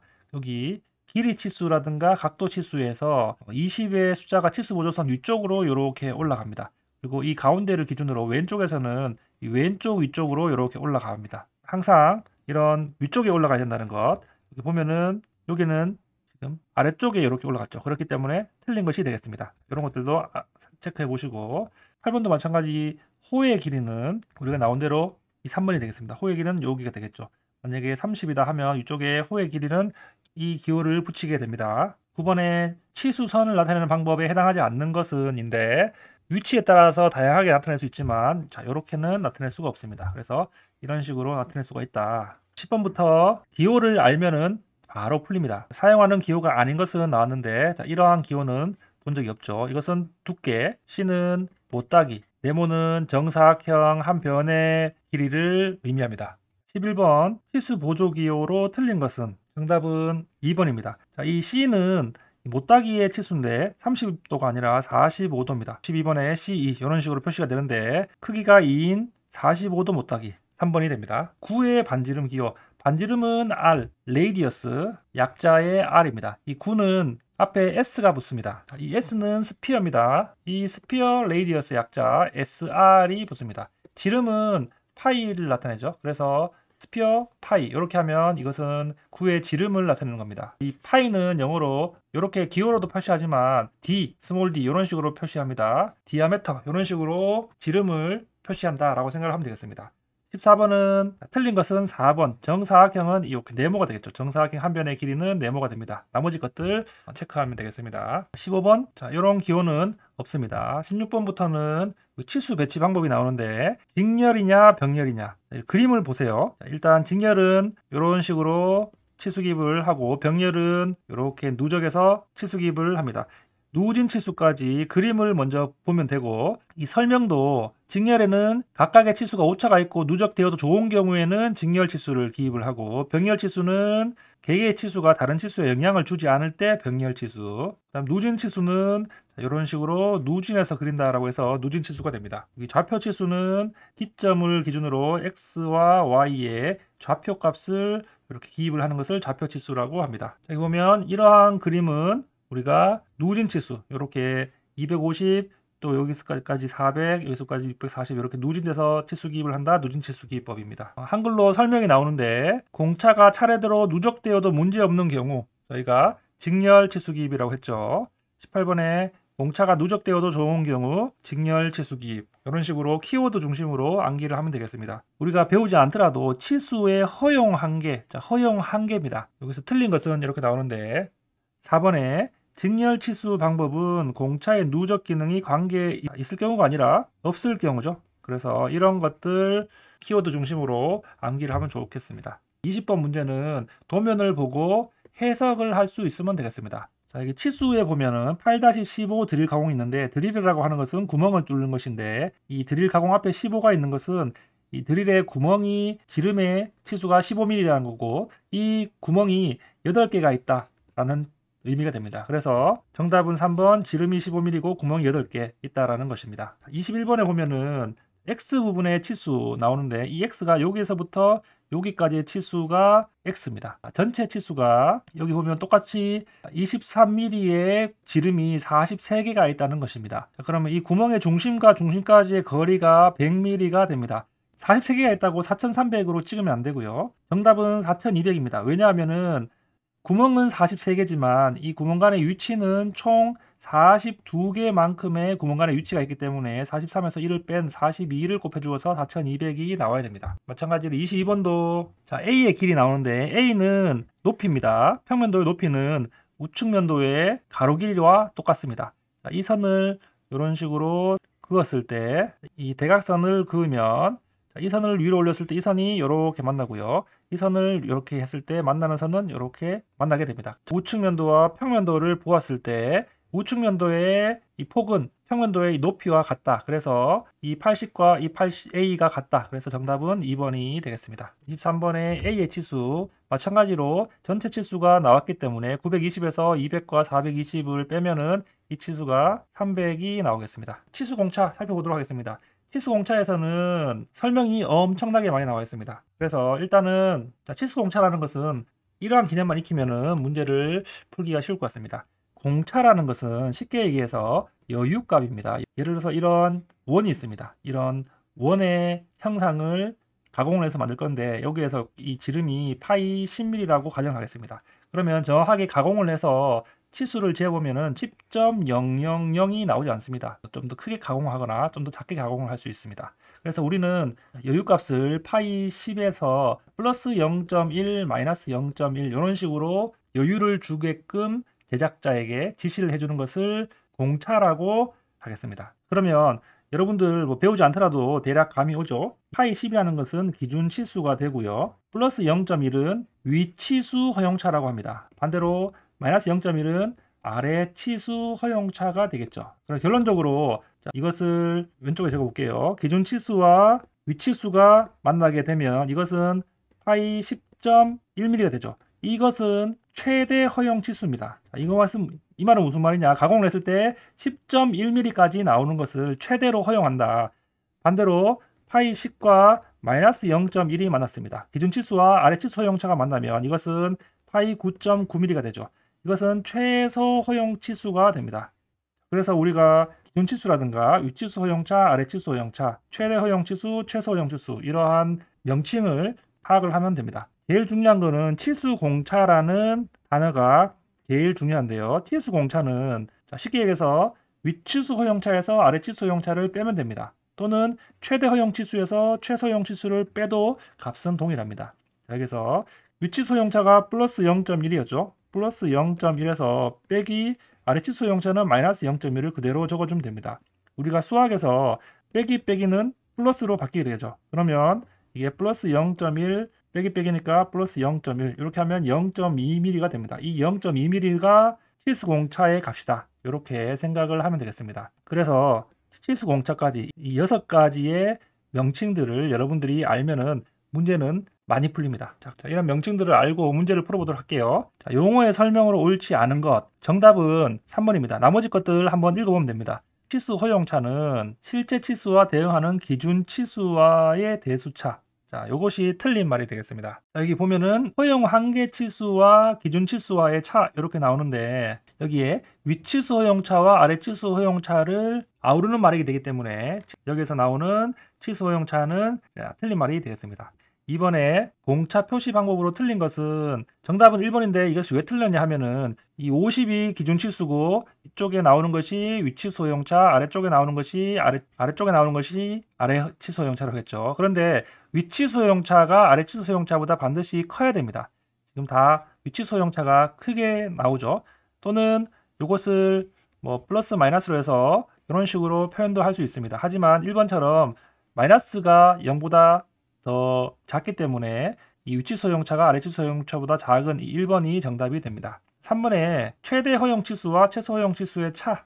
자, 이것은 우리가 치수 공차라고 했죠. 이것을 한글로 물어볼 수도 있지만 계산하라는 문제도 많이 나옵니다. 4번과 마찬가지로 이러한 치수에서 치수 공차, 위치 소형차 적어주고요. 빼기 아래치 소형차 이런 식으로 적어주면은 이것이 빼기와 빼기가 플러스로 변하면 0.03 이렇게 변하게 됩니다. 마찬가지로 이런 도면을 주어지고 틀린 것은 이렇게 물어보고 있습니다. 나머지는 다 맞는 말이고 최대 허용 치수는 19.93인데 기준 치수가 파이 20입니다. 20에 최대 허용 치수니까 위치 소형차가 마이너스 0.007을 하게 되면은 이것은 19.993이 되기 때문에 틀린 말이 되겠습니다. 6번에도 마찬가지 치수 공차를 위치 소형차와 아래치 소형차가 나왔으니까 이런 식으로 적어주면은 0.05가 나온다. 7번도 치수 공차 기준 치수가 50이고 기준 치수는 몰라도 됩니다. 최대 허용 치수가 이 값, 최소 허용 치수가 이 값이면은 여기서 최대와 최소 허용차를 빼주면은 0.025가 바로 나옵니다. 8번, 9번 중에 8번만 풀어보도록 하겠습니다. 자, 다음 시간에 배울 H6이라고 나오는 것은 끼워 맞춤 공차라는 것이 있다라고 눈으로만 보겠습니다. 자, 이런 끼워 맞춤 공차에는 파이 35가 기준 치수인데요. 여기에서 위치 소형차가 위쪽에 0입니다. 아래치 소형차는 모릅니다. 최대 허용 한계 치수 값은 여기 공차가 나왔는데 공차의 앞에 치수라는 말 빠졌습니다. 이 치수 공차가 0.016이랍니다. 제가 설명을 정확하게 했는데 이것은 뭐 볼 것도 없네요. 최대 허용 한계 치수 값은 기준 치수에다가 위치 소형차 더하면 되기 때문에 35에다가 0 더하면은 35.0입니다. 그래서 정답은 2번 바로 나올 수가 있고요. 그럼 9번까지 보도록 하겠습니다. 기준 치수가 30, 최대 허용 치수가 29.9, 최소 허용 치수가 29.8일 때 아래 치수 허용차를 계산하는 거기 때문에 기준 치수 30이 나왔고요. 그 다음에 최소 허용 치수는 위치수 허용차 얼마에서 아래치수 허용차 예를 들어서 얼마가 있는데 기준 치수와 아래치수 허용차를 더한 값이 29.8입니다. 기준 치수에다가 아래치수 값을 더한 값이 29.8이기 때문에 이 아래치수 값은 마이너스 0.2가 나와야 되겠죠. 그래서 아래치수 형차가 마이너스 0.2 정답은 2번 나옵니다. 그래서 여기까지 알아보고요. IT 기본공차라는 것이 나옵니다. 자, IT 기본공차는 이런 설명하는 것들이 많이 나옵니다. 그리고 아래쪽에 표도 나오는데 자, IT 기본공차는 치수 공차와 끼워 맞춤 공차에 있어서 정해진 모든 치수 공차를 의미한다. 이번에 ISO 공차 방식에 따라 총 20개의 등급. 자, 중요합니다. 여기 IT 1등급부터 IT 18등까지 여기에서 18등급이 나오고요. 01등급 그리고 IT 0등급 여기에서 2개 등급이 있습니다. 그래서 총 이 2개와 18을 더해서 총 20개의 등급이 있습니다. 그리고 이 기준 치수가 클수록 IT 숫자가 높을수록 공차가 커진다. 이 공차가 커진다라는 것은 여유값이 많아진다. 그러니까 즉 정밀하지 않다라는 말이 되겠습니다. 예를 들어서 50H7이라고 나왔을 때 이 뒤에 나오는 숫자가 IT 공차가 됩니다. 그래서 이 앞에 이 기준 치수가 크면 클수록 여유값 공차가 커지게 되고요. 그리고 이 숫자가 7이냐 6이냐 5냐 이 따라서 크면 클수록 공차가 커진다라고 생각을 하면 되겠습니다. 그리고 이 용도에 보면 구멍과 축이 있는데 게이지 제작 공차, 끼워 맞춤 공차, 끼워 맞춤 이외의 공차가 나오는데 자, 이것들이 시험 문제에 어떻게 나오느냐? 구멍 공차는 IT 01등급부터 IT 5등까지 게이지 제작 공차라고 하고 끼워 맞춤 공차는 6에서 10, 끼워 맞춤 이외의 공차는 11에서 18이 나옵니다. 그 다음에 축은 구멍보다 일반적으로 가공을 더 정밀하게 해야 되기 때문에 한 등급씩 빼주면 됩니다. 게이지도 끼워 맞춤 공차도 끼워 맞춤 이외에도 자 여기 한 등급을 더 뺀 것이 축의 IT 공차다 생각을 하면 되겠습니다. 무슨 말이냐? 12번에 보면 IT 공차에 틀린 것은 나오는데 정답은 자 2번입니다. 1번, 3번, 4번 읽어보면 되겠습니다. 자, 공차역 위치에 사용된 알파벳은 모든 알파벳을 사용할 수 있다. 이것은 틀린 말이 됩니다. 나머지 뭐 4번에 구멍인 경우에 대문자, 축인 경우에 소문자가 나오는데 자, 이것은 다음 시간에 조금 더 끼워 맞춰 공차할 때 배우겠지만 모든 알파벳을 사용할 수가 없고요. 이 뭐 I라든가 이런 헷갈리는 등급은 사용을 할 수가 없습니다. 정답은 2번 되겠고 이 13번처럼 게이지류, 정밀한 등급이라고 했습니다. 그래서 게이지가 있고 끼워 맞춤이 있고 끼워 맞춤 이외가 있습니다. 그래서 게이지로 가면 갈수록 정밀한 등급인데 구멍이기 때문에 4번에 IT 등급이 되겠고요. 2번은 축에 게이지에 적용되는 IT 공차입니다. 왜냐하면 이 한 등급이 더 작게 되죠. 정밀하기 때문에 축에 게이지 공차다 생각을 하면 되겠습니다. 끼워 맞춤이 나오는데 이 끼워 맞춤이라는 것은 상당히 중요합니다. 처음에 들으면 어려워 보일 수 있지만 개념만 잘 익히고 난다면 상당히 쉬운 파트이기도 합니다. 여기 153랩이라는 사이트에서 굉장히 쉽게 끼워 맞춤을 설명하고 있어서 제가 한번 자료를 여러분들에게 보여주겠습니다. 끼워 맞추면은 일단 구멍과 축이 있어야 됩니다. 이런 식으로 이 축이 구멍에 조립이 되고요. 원통이 아닌 사각형의 구멍에 축이 구멍에 조립이 되는 것도 끼워 맞춤입니다. 이런 끼워 맞춤일 때 기본적인 전제 조건은 구멍과 축의 기준 치수가 같아야 됩니다. 이 파이 10일 때 여기도 파이 10이고 구멍이 15일 때 축도 15가 돼야 된다는 겁니다. 배웠죠? 기준 치수고 위치수 소용차, 아래 치수 소용차다. 이렇게 치수 공차를 우리가 주게 됩니다. 그래서 모든 치수는 다 치수 공차가 있는데 이런 식으로 파이 10이라고 공차를 기록하지 않더라도 일반 공차라는 것이 있어서 이 기준 치수에 따라서 일반 공차가 뭐 주조냐 가공이냐에 따라서 달라지긴 하지만 이렇게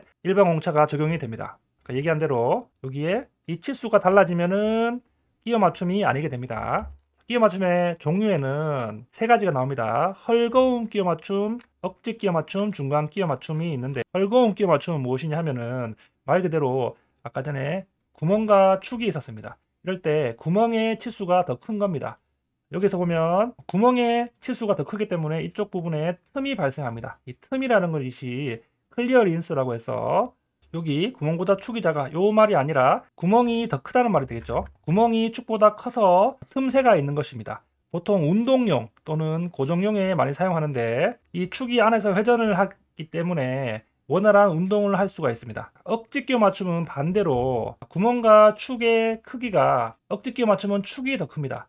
이 축이 노란색이 되는데 이쪽에 꽉 끼기 때문에 죬새가 발생을 합니다. 그래서 구멍보다 축이 더 크다. 그래서 죬새가 있는 끼워 맞춤을 억지 끼워 맞춤이 됩니다. 그래서 아까 전에 헐거운 끼워 맞춤은 운동용이었다면 억지 끼워 맞춤은 고정용으로 많이 사용합니다. 고정용으로 많이 사용된다라고 파악을 하면 되겠습니다.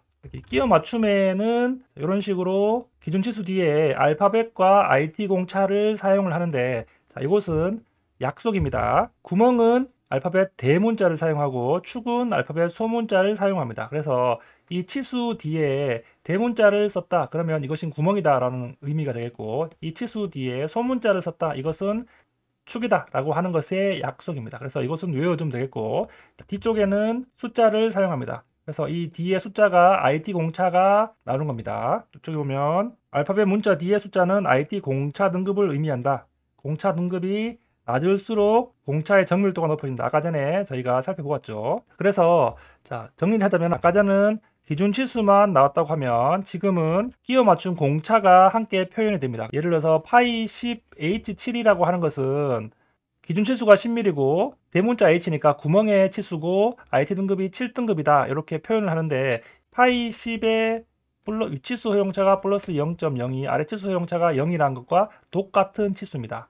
우리가 도면에 오른쪽과 같이 기입을 해도 되고 왼쪽과 같이 기입을 해도 동일한 의미입니다. 하지만 우리가 대량 생산을 하거나 우리 기호로 표현을 할 때는 끼워 맞춤 공차로 표현을 한다라고 생각을 하면 되겠습니다. 여기 대문자는 구멍, 소문자는 축이 됩니다. 여기도 마찬가지로 대문자는 구멍, 소문자는 축이 됩니다. 여기 끼워 맞춤 표가 있는데요. 구멍 기준식이 있고 축 기준식이 있습니다. 일반적으로 우리는 축 기준식보다 구멍 기준식을 많이 사용을 합니다. 왜냐하면 가공을 할 때 구멍보다 축의 치수를 맞추어서 구멍에 삽입을 하는 것이 더 효율적이기 때문에 구멍을 기준으로 하는데 자, H6 등급, H7 등급, H8 등급이 있습니다.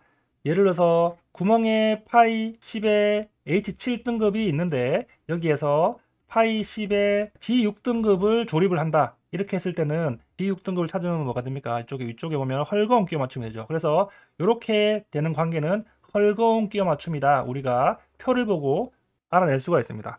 그러면 예를 들어서 동일하게 파이 10 H7에 파이 10에 JS6이다. 이렇게 했을 때 이 JS6은 이 표에서 봤을 때 JS6이 여기 있죠. 그러면 이게 중간 끼워 맞추면 됩니다.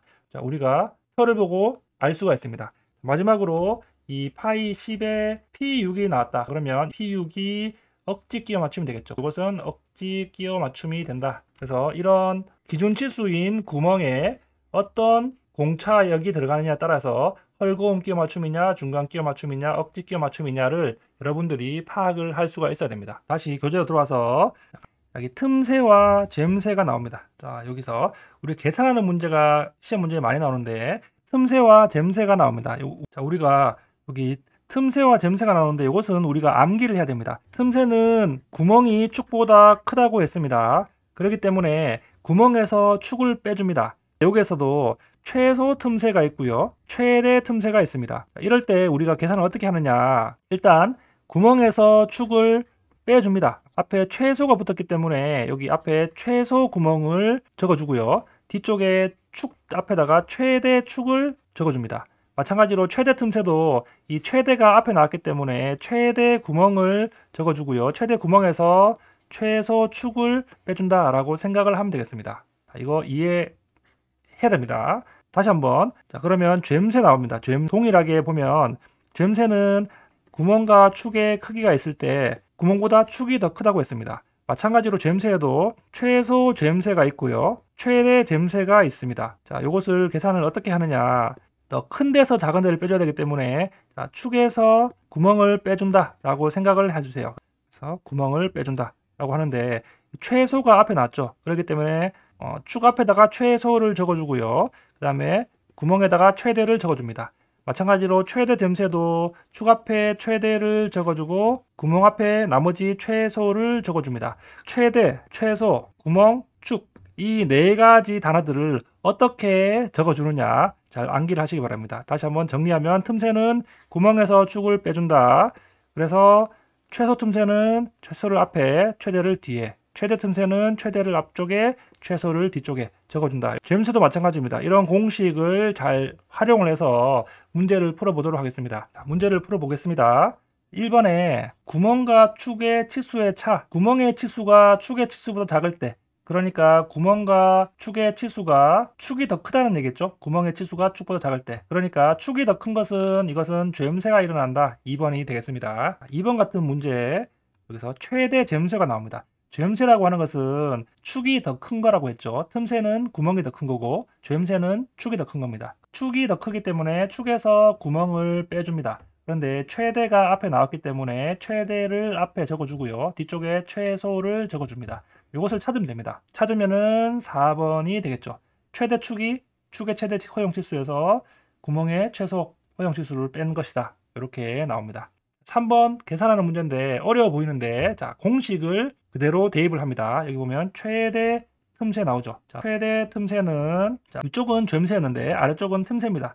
틈새는 구멍에서 축을 빼줍니다. 최대가 앞에 나왔기 때문에 최대 구멍에서 최소 축을 빼준다라고 생각을 하면 됩니다. 문제를 보겠습니다. 자, 구멍의 치수가 파이 55 H7입니다. 이 기준 치수 55에 대한 H7의 위치수 용차가 플러스 0.03 이렇게 나옵니다. 파이 55에 구멍이라고 했을 때 위치수 용차가 플러스 0.03이 되고요.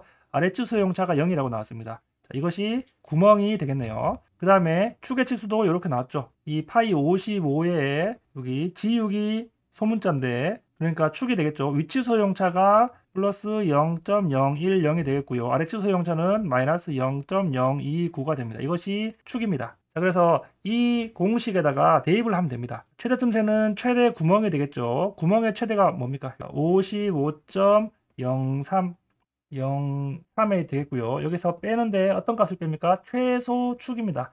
축의 최소는 여기 값이 되겠습니다. 여기서 55에서 0.029를 뺀 값이 되겠죠. 여기 55에서 빼기 0.029를 뺀 값이 됩니다. 그래서 이 갈로로 해서 여러분들이 계산을 하면 됩니다. 이 값에서 이 값을 빼게 되면은 결론적으로 0.059가 나오는데 UM이라는 것이 마이크로미터라고 해서 0.001mm가 됩니다. 0.059는 59 마이크로미터다.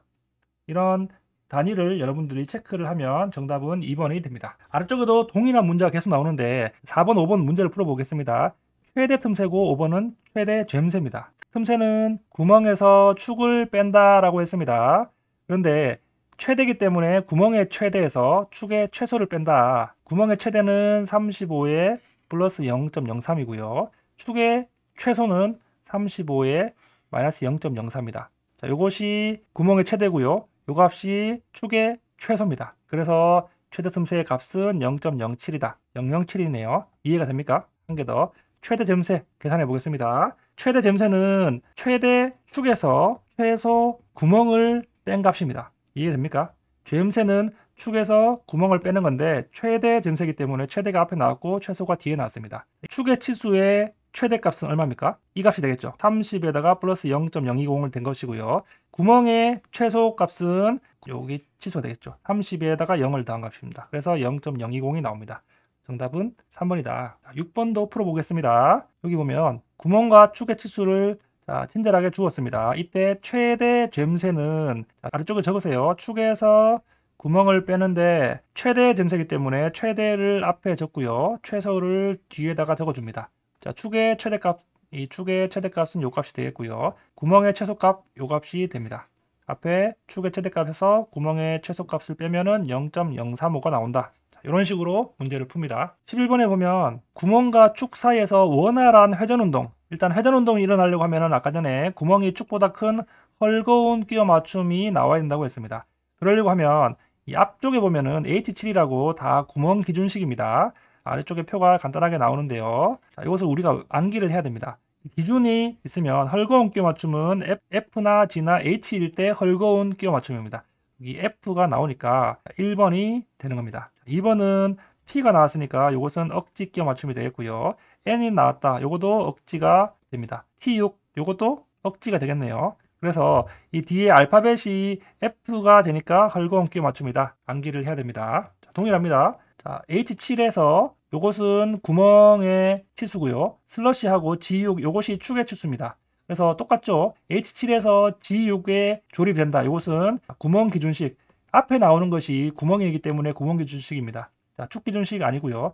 구멍 기준식에서 틀린 것은 나오는데 억지 끼워 맞춤입니까? 자, 이것은 헐거운 끼워 맞춤이죠. 우리가 H7에서 G6은 헐거운 끼워 맞춤이다. 이렇게 살펴보았고 여기서 마찬가지로 억지 끼워 맞춤은 앞쪽에 H7이나 H8이 다 앞쪽에 나오는 거기 때문에 구멍 기준식입니다. 구멍 기준식에서 억지라고 하는 것은 이 알파벳이 뒤쪽에 나와야 됩니다. 그렇기 때문에 정답은 2번이 되는 겁니다. 자, 여기서 구멍의 최소 치수가 축의 최대 치수보다 큰 경우, 그러니까 최소 구멍이 최대 축보다 더 큰 값이다. 쉽게 얘기하면 구멍이 축보다 크다. 이것은 헐거운 끼워 맞춤이다. 이런 식으로 암기를 할 수 있습니다. 15번도 이렇게 많이 적어놨지만 결론적으로 직선 운동이나 회전 운동이 필요하다. 틈새가 생긴다. 이럴 때는 헐거운 끼워 맞춤 고르면 됩니다. 오른쪽 18번 볼까요? 헐거운 끼워 맞춤. 여기 앞쪽에 소문자가 나온 것은 축 기준식이고요. 앞쪽에 대문자가 나온 것은 구멍 기준식입니다. 그래서 1번, 2번은 아니고 3, 4번 중에서 헐거운 끼워 맞춤이니까 축 기준식에서는 구멍과 반대가 됩니다. 그렇기 때문에 정답은 4번입니다. 그래서 이런 것들도 표로 한번 암기를 하면 좋을 것 같습니다. 억지 끼워 맞춤은 구멍이 앞쪽에 나왔으면 P6이 억지였죠. 그래서 알파벳 3개 정도씩은 철거운 끼워 맞춤, 중간 끼워 맞춤, 억지 끼워 맞춤 3개 정도씩은 외워두는 것이 좋습니다. 22번에 정답 4번인데요. 틀린 것은이니까 여기 보면은 H7과 F6은 중간 끼워 맞춤이 아니라 헐거운 끼워 맞춤이 되겠죠. 나머지 것들은 여러분들이 표와 한번 비교를 해보시면 되겠고 23번도 마찬가지입니다. G7H6은 앞에 나오는 것이 기준이기 때문에 구멍 기준식 3번, 4번 중에 H6은 헐거운 끼워 맞춤이다. 4번이 되겠습니다. 그래서 이런 식으로 여러분들이 한번 체크를 해서 끼워 맞춤과 치수 공차에 대해서 정리하시기 바라겠습니다. 이상으로 수업 마치도록 하겠습니다. 이번 시간은 기계제도 수업을 마무리 짓도록 하겠습니다. 기하학적 형상의 정밀도를 규정하는 공차라고 나왔는데 치수 공차만으로 제한할 수 없는 부품에 적용을 한다라고 했습니다. 예를 들어서 이런 1번 부품이 있고요. 이런 2번 부품이 있습니다. 2번 부품은 전체를 단면한 전단면도라고 생각을 하면 되겠습니다. 우리가 배웠으니까 여기도 파이 10 H6이 되고요. 파이 10 H7이 됩니다. 끼워 맞춤 공차였죠. 구멍 기준식 헐거운 끼워 맞춤이 됩니다. 제작을 해서 이 허용차 여유값 안에 다 맞추어서 제작을 했는데 조립이 되지 않습니다. 왜냐하면 필수 공차로만 조립을 하니까 이렇게 조립이 되어야 되는데, 자, 여기다가 그려볼게요.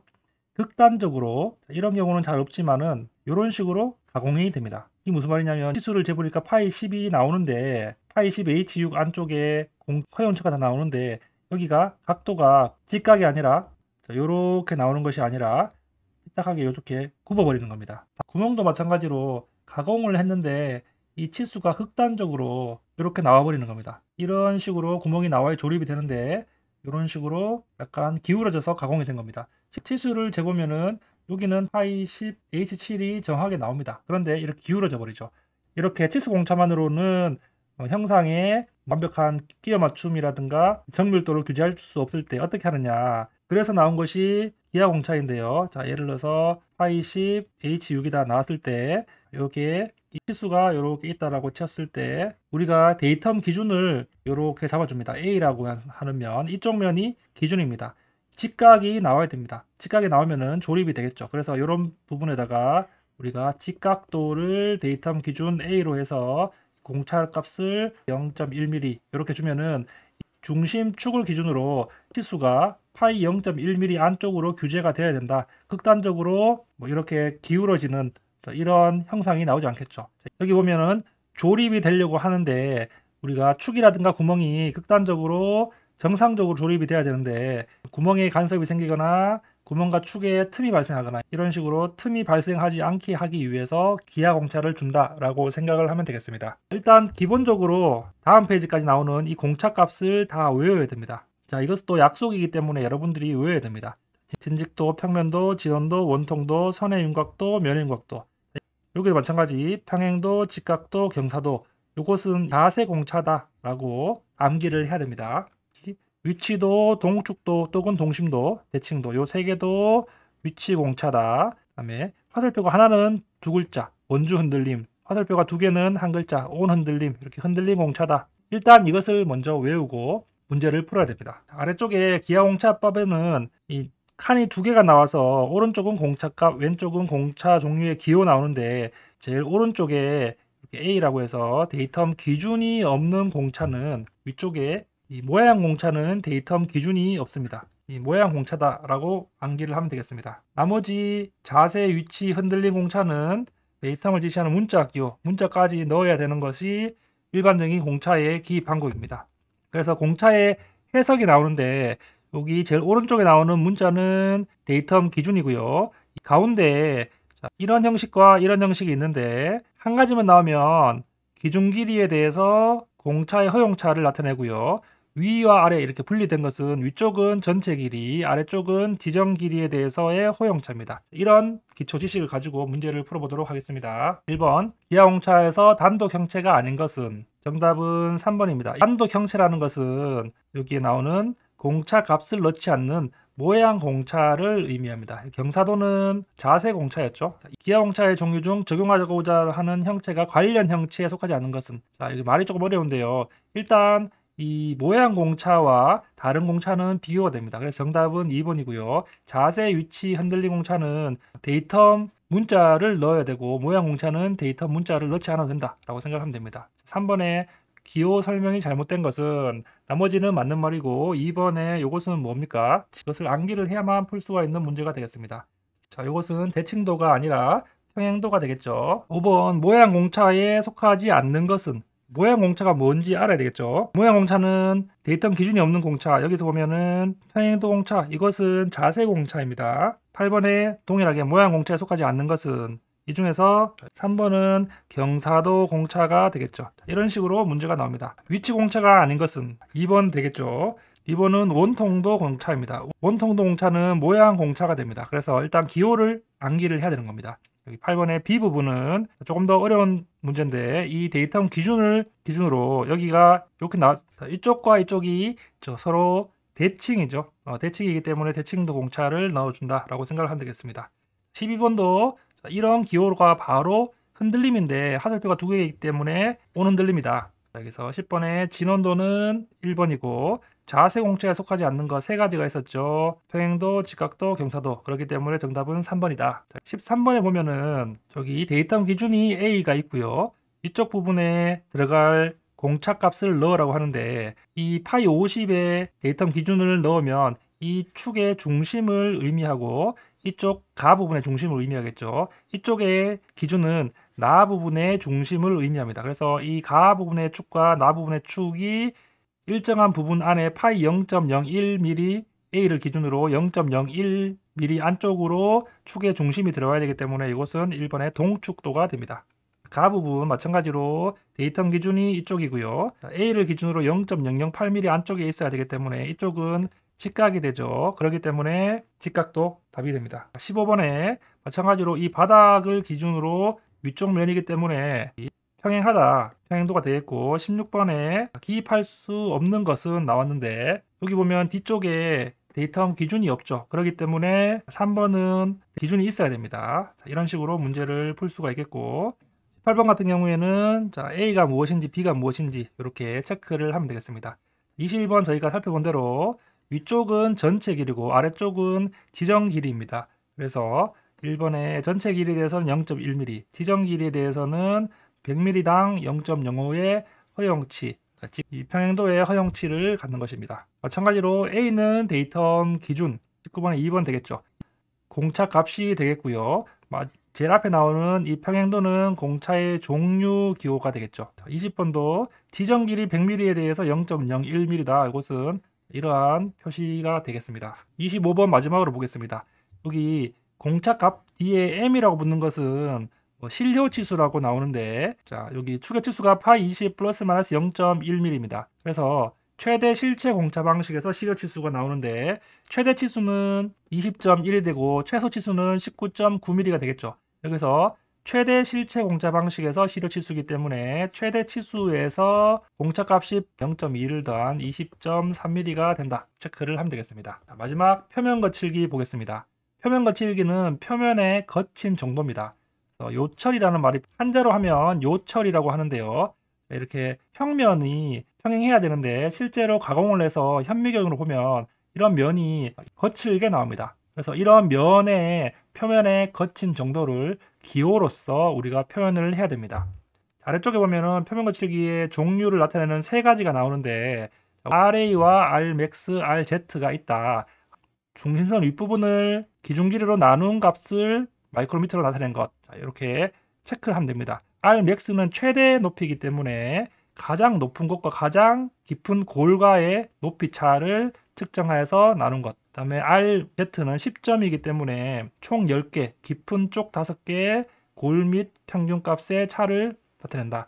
이런 면이 이렇게 나왔을 때 기준 길이에서 가장 높은 곳하고 가장 낮은 곳을 평균 낸 것이 Rmax가 되겠고요. 제일 높은 부분에 5개, 아랫부분 5개의 평균 낸 것은 10점 평균. 그 다음에 RA는 기준으로 해서 아랫부분을 위쪽으로 올려서 평균을 낸 것이다 라고 자주 나오는 것은 아니지만 대략적으로 암기를 하면 되겠습니다. 우리가 도면에서 이런 식으로 표면 거칠기 기호, 이것은 외워둬야 됩니다. 이 다듬질 기호에 이런 기호들은 옛날 도면에 이렇게 사용했는데 지금은 잘 사용을 하지 않습니다.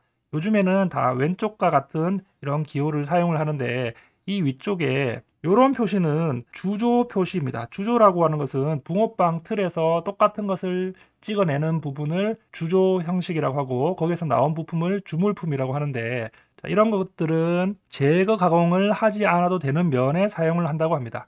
이것을 잘 외워주세요. 이렇게 나오면은 주조품이 됩니다. 제거 가공을 하지 않는 부분입니다. 하지만 W나 X나 Y나 Z, W는 우리가 거친 면이라고 합니다. X는 일반적으로 중간 면, 중간 거칠기라고 하고요. Y는 정밀한 면, Z는 초정밀한 면이라고 암기를 하면 되겠습니다. 그러니까 Z로 가면 갈수록 면이 정밀해지고 W로 가면 갈수록 면이 거칠어진다 라고 생각을 하면 되겠습니다. 그래서 W가 거친 면이라서 다른 부품과 접촉하지 않는 면, 아무래도 접촉하지 않으니까 조금 더 거칠게 만들어도 되고요. X는 접촉을 해서 고정되는 면, Y는 접촉 후에 회전을 하기 때문에 아무래도 조금 더 정밀해야 되는 면이죠. 그렇기 때문에 Y를 사용한다. Z는 정밀 다듬질, 랩핑이나 호닝 배우지 않았는데 후처리를 해서 아주 정밀하게 가공을 해야 되는 부분은 Z를 사용을 한다 라고 생각을 하면 되겠습니다.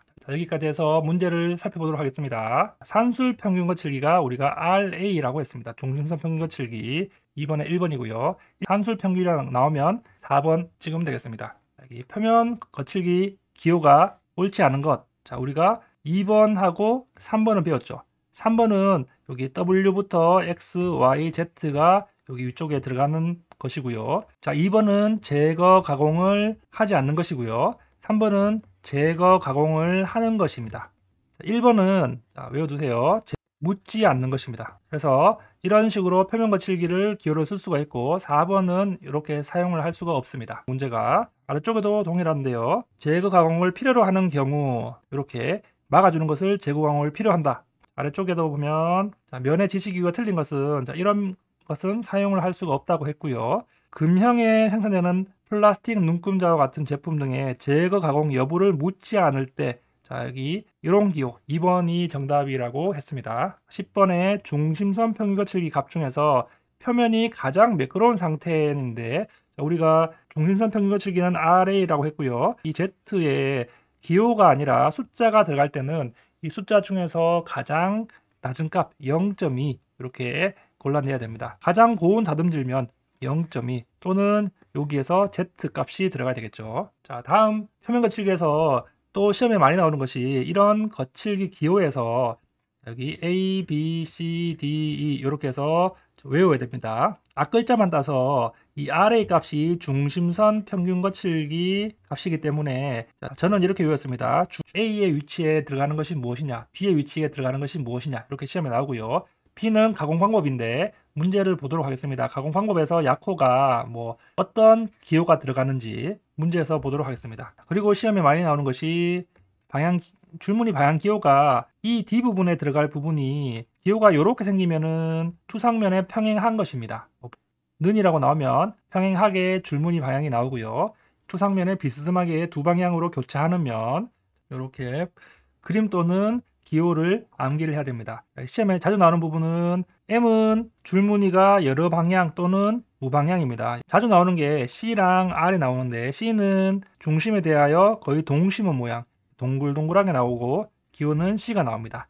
R은 이렇게 레이디얼 모양이라고 해서 중심에 대해서 거의 반사 모양 레이디얼 모양 해서 R이 나옵니다. 자, 문제 보도록 하겠습니다. 우리가 여기서 A, B, C, D, E 나오는 것 중에서 B가 가공 방법인데 여기에 이 알파벳이 들어갑니다. 그래서 이 아래쪽에 보면 나오는데 연삭 기호는 G입니다. 자, 여기 보면 기호가 나오는데 다 외울 필요는 없고요. 대표적인 거 선반은 스펠링이 less입니다. 그래서 L이 나오고 밀링은 스펠링 자체가 밀링이니까 M이 나오고요. 나머지 연삭은 그라인딩 이렇게 나오기 때문에 G입니다. 나머지 것은 다 외울 필요가 없고 이 정도만 알아도 문제는 웬만하면 풀 수가 있습니다. 여기 보면 잘못 짝지어진 것은 이렇게 해서 이런 문제는 조금 어렵죠. 자, 여기 아변이 2라고 나오는데 이런 식으로 문제가 어렵게 나오면 너무 많이 외울 것들이 많기 때문에 여러분들이 찍으면 됩니다. 그래서 기본적인 선생님이 가르쳐준 정도에서 나오면은 문제를 풀고 그거보다 넘어간다. 그래서 보기에 아는 것이 나온다 그러면 찍고 나머지 것들은 운에 맡기면 됩니다. 그래서 너무 깊게까지 공부를 하려고 하면 시간이 너무 많이 걸리기 때문에 그렇습니다. 14번에 가공 방법이 약호 틀린 것은 나오는데 정답은 4번입니다. 여기 보링은 B, 선반은 레스, 리머는 FR, 리머 정도도 외워주면 좋습니다. 일단 호닝의 스펠링이 H로 시작하니까 H 되겠죠. 그래서 호닝은 H다 라고 외워주면 되겠습니다. 마찬가지로 15번에도 B에 들어갈 부분은 가공 방법 이런 식으로 문제가 나오고요. 16번 마찬가지로 표면 거칠기 값 표시 방법이 나오는데 실수 기호에 위치가 정해지는 것처럼 요것도 정해집니다. 3번 요것이 되는데요. 왜 그러냐면은 우리가 오른손잡이를 기준으로 했을 때 6.3이 위쪽에 아래쪽에 나오죠. 이렇게 나오는데 6.3이 이렇게 되는 것이 아니라 우리가 알아보기 쉽게끔 적어야 됩니다. 6.3이 이렇게 나온다고 하면 이것은 틀린 것이 됩니다. 이 그림을 이 그림을 보면서 체크를 해보면 되겠습니다. 오른쪽에 17번도 마찬가지로 자, 이것은 표면 거칠기의 기입에 4번이 틀렸는데 이것은 왜 틀렸느냐? 자, 일단 2번 같은 경우에도 이게 A가 이렇게 적혀지면 안 되고 이렇게 적혀야 되는데 이것도 틀린 부분이 됩니다. 이런 식으로 거칠기 기입을 해야 되기 때문에 4번이 정답입니다. 왜냐하면 절삭을 이렇게 해야 되는데 이쪽 면에서 표면 걸치기는 우리가 절삭하는 방향에다가 그려야 되기 때문에 4번처럼 적어줘야 된다라고 생각을 하면 됩니다. 여기 19번에 줄무늬 방향이 자 이렇게 된다. 그러면은 우리가 본 것대로 무방향 또는 교차 방향 X가 들어가고요. 자, 여기 이 M이 들어가는 부분이 정답은 2번이 되겠고 이 L은 3반으로 가공을 하라라는 약호가 되겠죠. 가공 기호. 21번에도 마찬가지 여기 교차 또는 무방향은 M 나오면 되겠고요. 이런 식으로 22번처럼 잘못된 것은 정답은 2번입니다. 줄무늬 방향 기호를 평행한 것은 M이 아니죠. M은 무방향입니다. 나머지 읽어보면 되겠고 23번도 M이라고 하는 것은 이 여러 방향 또는 무방향이 되겠습니다.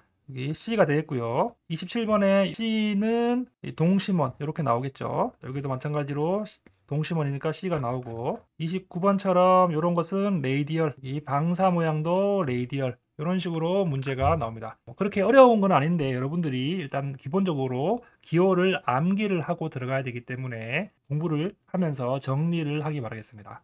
자, 이렇게 기계제도 수업을 마무리 지었습니다. 여러분들이 기계제도는 아무래도 쉽게 느껴지는 과목이기 때문에 최대한 많이 맞춘다. 틀리는 문제가 거의 없을 정도로 공부를 많이 하시기 바라겠습니다. 이상으로 수업 마치도록 하겠습니다.